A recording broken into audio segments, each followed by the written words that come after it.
we are doing well with China. China's not easy, just like your home country is not easy there. I think we're doing very well. They're over there. The next round of U.S. China trade talks is underway this week in London. And as President Trump bluntly put it, China is not easy. Beneath the surface, this is a delicate balancing act. The Trump administration wants to reshape U.S. manufacturing, but also needs to avoid disrupting supply chains or triggering inflation. With China holding key leverage points, this round of talks could be a real test. Let's break it down. Let's start with the broader context. President Trump has publicly emphasized the goal of opening up China. But he also acknowledged the challenge, saying, "China is not easy. We're doing very well, but it's early." At the heart of this push is Trump's promise to reshape U.S. manufacturing. As Michael O'Hanlon from Brookings points out, this is about far more than tariffs. It's about how the world's two largest economies will compete in technology, supply chains, and consumer markets. But here's the catch. The U.S. economy is deeply intertwined with China's. Cutting that link too quickly could trigger a recession, something Trump clearly wants to avoid, especially with the stock market in focus.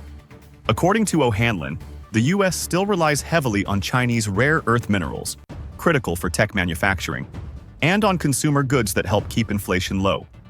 In short, Trump needs a deal that looks tough but doesn't disrupt the economy. The fact that we have become so dependent on elements like critical minerals and the permanent magnets we need for our commercial sector, our defense sector, so much so that... And that's where the talks in London come in. One of the key issues on the table is China's restriction on rare earth exports, vital for everything from smartphones to electric vehicles. Kevin Hassett, head of the National Economic Council, told Face the Nation that the U.S. wants rare earths and magnets to flow just as they did before the beginning of April. But China knows this is a point of leverage. As Michael Pillsbury explains, Chinese officials are not afraid of tariffs below 70% and have been playing the rare earth card strategically. Meanwhile, U.S. companies are feeling the squeeze. CBS News reported that many small businesses are holding back on issuing guidance for the coming quarter due to this uncertainty. Without clarity, investment and hiring could stall. In response, the U.S. is using export controls as a key lever. Pillsbury highlights the Commerce Department's Bureau of Industry and Security, which recently blocked U.S. firms from supplying advanced chip design software to China. This is no small move. China needs this software to advance its AI and semiconductor industries. But here lies the complexity. While the U.S. holds cards in high-tech exports, overplaying this hand could provoke further retaliation or worsen supply chain disruptions. Beyond tech, the U.S. also depends on China for many pharmaceutical ingredients, another hidden dependency that complicates any strategy of economic decoupling. Competition, and both sides have big asks of each other and big needs on each other. We need China's rare earth. Looking forward, there are no easy answers. The 90-day tariff truce, set to expire in early July, adds urgency to these talks. CBS News notes that while an extension is possible, concrete details remain scarce. Domestically, Trump faces pressure from U.S. businesses eager for clarity. But reshaping manufacturing, a core Trump goal, will take years, not weeks. As Pillsbury reminds us, China's rare earth dominance was built over 3 decades. The U.S. is only beginning to rebuild these capabilities. So as the London talks continue, remember, this is a high-stakes economic chess match. Trump may want to open up China, but doing so without undermining U.S. economic stability will require careful moves and likely more time. Of course, the topic of the day is also trade talks, those that will be taking place between China and the United States in London. Both countries face pressure to strike a deal, with the trade war sparking widespread concern for global growth. The U.S. and China are back at the negotiating table this week in London. And while Asia's markets are showing some optimism, Hong Kong just entered bull market territory. Leading economists are urging caution. Don't expect a breakthrough. This is the first formal follow-up since the Geneva deal, which temporarily paused escalating tariffs. So, what's on the table? Why are businesses watching so closely? And what should we realistically expect? Let's break it down. In May 2025, the U.S. and China reached a fragile agreement known as the Geneva Deal, a 90-day truce that eased tariffs after months of escalating trade tensions.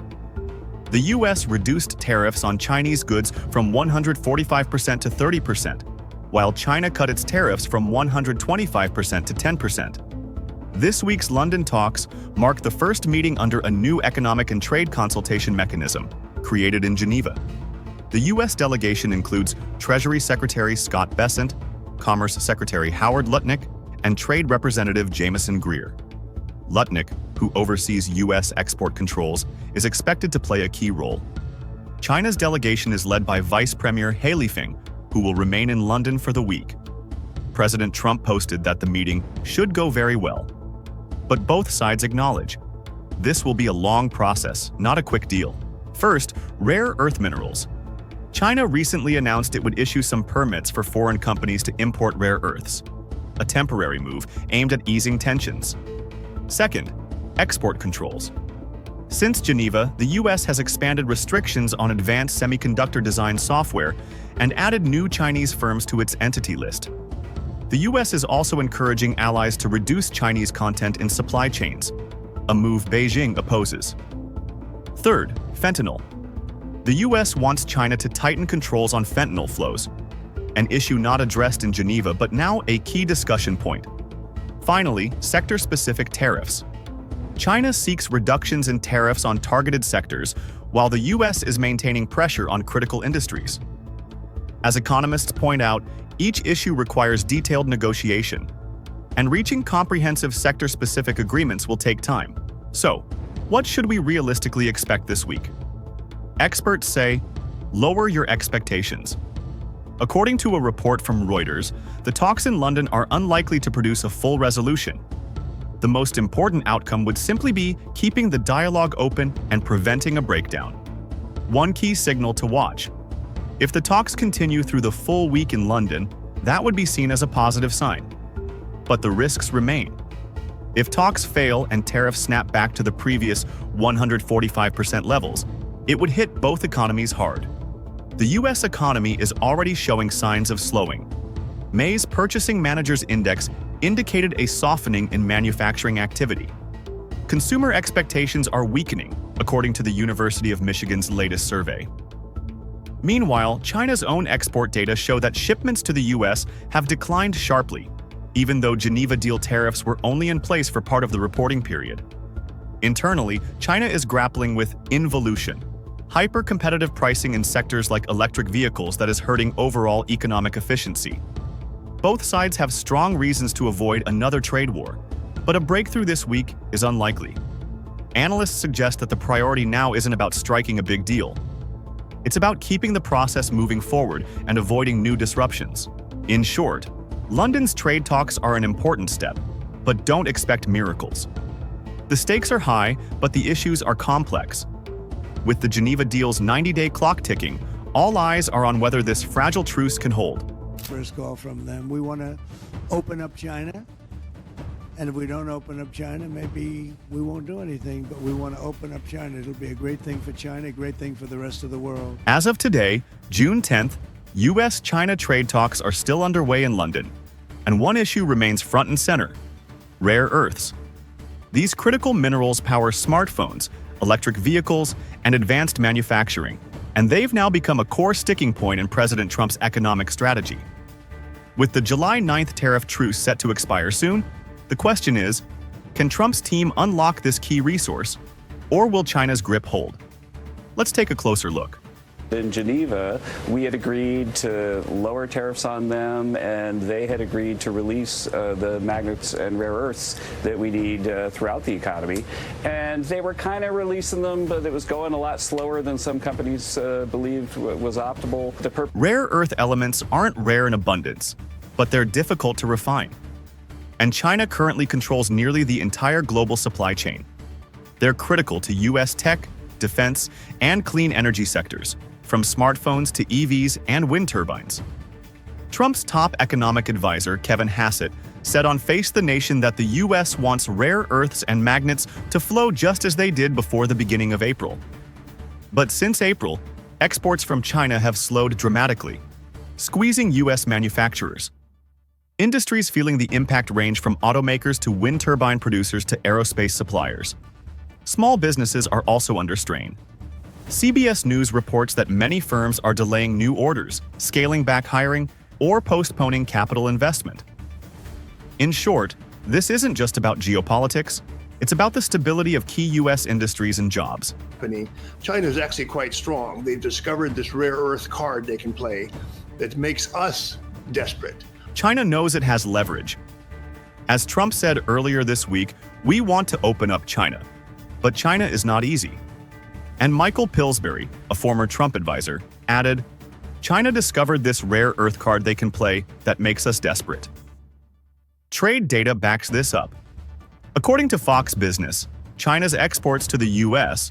dropped 34.4% in May year-over-year, yet rare earth restrictions remain in place.